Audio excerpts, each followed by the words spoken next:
Kita ketemu lagi di sesi balas, bahas dan ulas.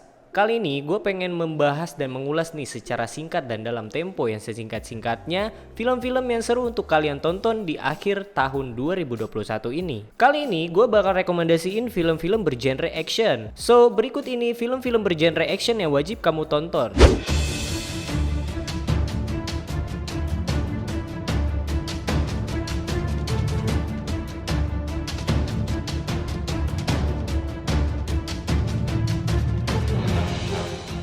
Di film pertama, gue bakal rekomendasiin kalian film yang berjudul Mortal Kombat. Film ini adalah film yang diadaptasi oleh game konsol terkenal dengan judul serupa yaitu Mortal Kombat. Tentunya game yang satu ini kalian sudah tidak asing lagi dan juga pasti udah pernah kalian mainin pas waktu kecil dulu. Kalau dari gue pribadi, game Mortal Kombat ini pun sangat menemani masa-masa kecil gue dulu nih. Film ini disutradari oleh Simon McQuoid. Cerita keseluruhan dari Mortal Kombat ini menurut gue pribadi sangat dapet nih scene-scene aksinya.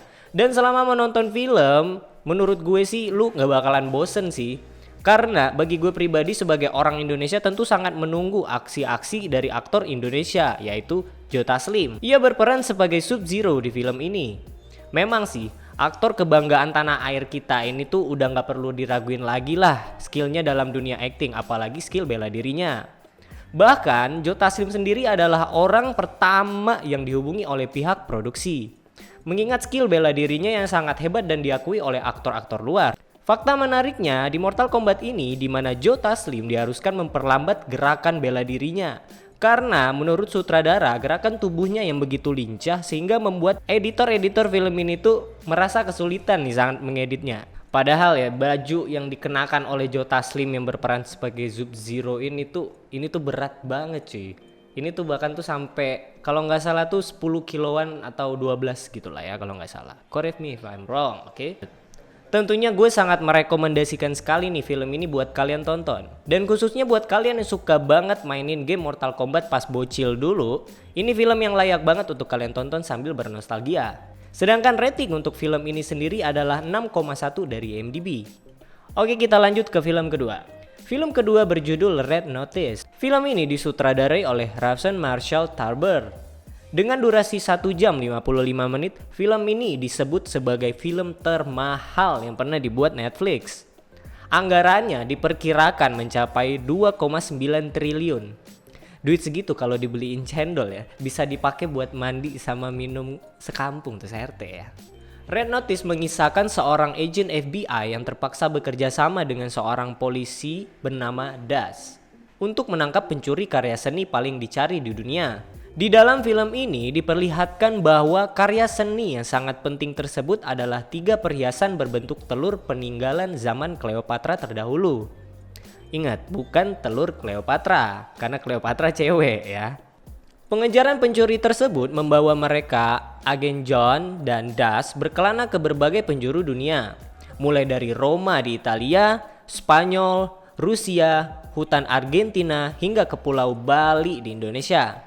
Film Red Notice sempat menayangkan berbagai adegannya di Indonesia. Hal tersebut dibuktikan dengan ditunjukkannya logo Brimob Polri. Dwayne Johnson sebagai John Hartley selaku agen FBI memiliki misi untuk menangkap Nolan Booth yang diperankan oleh Ryan Reynolds. Hingga pada akhirnya muncul karakter baru yaitu The Bishop yang diperankan oleh Gal Gadot yang sangat menyebalkan di film tersebut. Menurut gue pribadi yang spektakuler dari film ini yaitu pertemuan pertama kalinya ketiga aktor papan atas dalam satu film. Dan seperti yang kita ketahui di situ ada Dwayne Johnson, Gal Gadot dan juga Ryan Reynolds. Tak heran hal tersebut membuat para penggemar masing-masing aktor sudah menunggu film ini untuk dirilis ke publik. Di film Red Notice, Dwayne Johnson tidak hanya menjadi seorang aktor, melainkan juga menjadi seorang produser di film tersebut.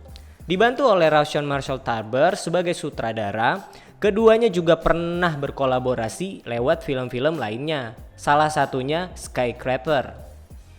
Film ini berhasil memecahkan rekor sebagai film Netflix dengan jumlah streaming perdana terbanyak.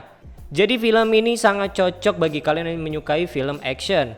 Aksi dari ketiga aktor papan atas yang tentu sangat-sangat keren. Selama menonton, kalian akan disuguhkan dengan plot twist yang tidak disangka-sangka. Gue pribadi nonton ini tuh sempet agak kesel ya, karena di sini tuh temen bisa jadi musuh, musuh bisa jadi temen, ya kurang lebih ya begitulah. Sedangkan rating untuk film ini adalah 6,4 versi IMDb. Kita lanjut ke film ketiga. Film ketiga yang berjudul Army of the Dead. Film ini disutradarai oleh Zack Snyder. Zack Snyder akhirnya kembali setelah mengalami duka mendalam akibat kehilangan putrinya yang bernama Autumn. Kini Snyder yang dikenal sebagai bapak film zombie dunia telah pulih dari dukanya dan mencoba untuk bersenang-senang kembali lewat film. Army of the Dead menceritakan tentang sekelompok orang yang mendapatkan misi mengambil uang di Las Vegas. Namun area itu telah dilanda wabah zombie yang membuat sebagian besar penduduk berubah menjadi zombie. Dan hal itu pula yang meluluhlantakkan Las Vegas. Las Vegas seperti yang diketahui dikenal sebagai pusatnya hiburan terkenal skala dunia. Di area tersebut terdapat sebuah kasino yang di dalamnya ada berangkas yang susah dibobol. Kasino tersebut dimiliki oleh seseorang yang bernama Blade Tanaka. Ia adalah pemilik dari salah satu kasino, namun sayangnya kasino tersebut berada di wilayah zombie. Akhirnya Blade Tanaka membentuk satuan pasukan khusus untuk mengambil sejumlah uang yang ada di dalam kasino tersebut. Yang menarik di film ini, aktor utamanya diperankan oleh Dave Bautista. Kalau gue inget itu orang tuh pasti keinget sama Smackdown Pain ya. Ia memerankan tokoh yang bernama Scott Ward. Sutradara Zack memilih Dave sebagai aktor utama itu bukan tanpa alasan. Ia ingin menciptakan karakter yang jagoan. Karena kan yang seperti kita ketahui, Dave itu kan memiliki tubuh yang kekar ya, tubuh yang gede. Ia ingin menciptakan karakter jagoan yang tak sempurna dan kadang salah. Tak sempurna di sini tuh maksudnya adalah fakta bahwa Scott Ward tak sesungguhnya ingin membasmi zombie. Ia digambarkan sebagai sosok ayah yang berperasaan, yang akhirnya memberanikan diri jadi penumpas zombie karena uang.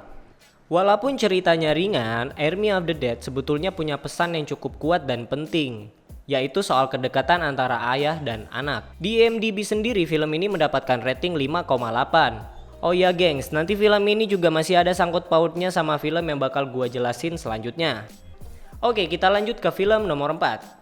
Seperti yang gue ceritakan di awal bahwa Army of the Dead memiliki sangkut paut dengan film yang akan gue jelaskan ini. Film ini berjudul Army of Thieves. Dari judulnya aja udah sama-sama Army of ya, cuman perbedaannya di kata ketiganya aja.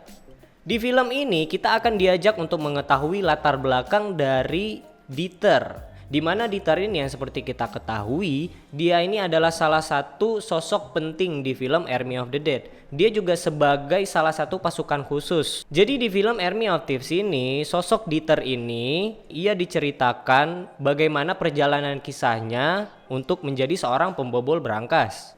Film ini disutradari oleh Matthias Weghova. Yang uniknya juga adalah pemeran utama dari film Army of Thieves ini, dia itu juga sebagai sutradara nih. Mungkin hemat budget ya. Jadi Ludwig di film Army of the Dead bukanlah nama asli dari karakter pembobol berangkas ini. Film ini dibuka dengan karakter Ludwig atau Sebastian, lelaki asal Jerman yang sedang merekam dirinya di kamera. Ia bercerita tentang The Ring Cycle. Apa itu The Ring Cycle? The Ring Cycle adalah 4 berangkas paling fenomenal di dunia yang dibuat oleh seorang master bernama Hans Wenger.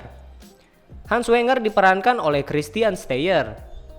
Sebastian sering mengunggah video itu ke YouTube meski tidak memiliki satu pun subscribers. 4 berangkas ini bernama The Hengo, The Valkyrie, dan The Siegfried. Dan yang levelnya paling susah, The Goddardamring. Gak tahu itu pengucapannya benar atau enggak ya. Berkisah tentang kehidupan sekelompok pencuri sebelum wabah zombie semakin mengancam kehidupan, film ini akan mengambil latar waktu 6 tahun sebelum peristiwa zombie di Army of the Dead menjadi masif. Army of Thieves akan berfokus pada salah satu pemeran utama, yaitu Sebastian. Kisah dari film Army of Thieves ini bermula ketika Sebastian atau Ludwig ini diberikan misi oleh seorang wanita bernama Gwen, yang diperankan oleh Nathalie Emmanuel untuk melakukan pencurian. Sebastian yang kala itu langsung diminta oleh Gwen ditunjuk sebagai ketua untuk memimpin pencurian terhadap 3 berangkas ternama milik Blade Tanaka. Sebuah misi yang diharapkan dapat sukses karena seluruh mata tengah berfokus pada kegaduhan yang dibuat oleh sekumpulan zombie di Nevada, Las Vegas.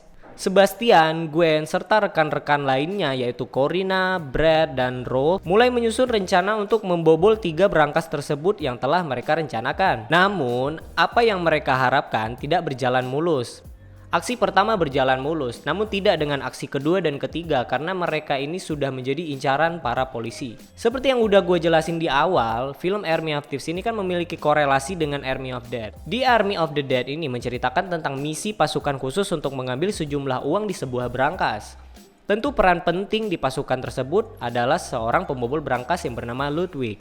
Nah, Ludwig ini adalah nama samaran dari Sebastian. Pada akhir film Army of Thieves, Gwen dan Sebastian yang sudah terpojok oleh polisi, akhirnya Gwen harus merelakan dirinya untuk ditangkap oleh polisi dan Sebastian kabur dengan perlengkapan dan identitas baru yang sebenarnya sudah dipersiapkan oleh Gwen. Rating dari film ini menurut IMDb sendiri itu 6,4. Oke, kita bakal lanjut ke film yang terakhir nih. Nah, buat kalian yang suka dengan aksi-aksi superhero, tentu Venom Let Be Carnage ini sangat cocok untuk kalian tonton. Film ini adalah sequel dari Venom tahun 2018. Sequel ini kembali menghadirkan aktor Tom Hardy yang berperan sebagai Eddie Brock atau Venom. Yang dimana suara dari Venom ini sendiri juga diisi oleh Tom Hardy. Buat lebih hemat budget ya mungkin, ini aktor paket hemat mungkin ya. Venom sendiri muncul dalam komik terbitan Marvel di tahun 1988. Sosok Venom dalam komiknya seperti yang kita ketahui merupakan musuh bebuyutan dari Spider-Man. Venom merupakan alien tapi berbentuk parasit yang membutuhkan induk sebagai tempat tinggalnya. Oke, secara keseluruhan film Venom ini sendiri menurut gue bagus karena menyuguhkan aksi-aksi berantem Venom sama rivalnya yaitu Carnage si Venom merah. Di IMDb sendiri film ini mendapatkan rating 6,2. Karena film ini masih baru jadi gue gak akan terlalu banyak spoiler nih tentang alur ceritanya seperti apa.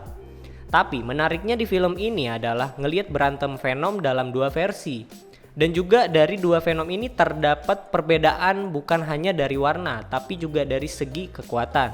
Jadi ada salah satu Venom yang OP dan salah satunya yang lemah.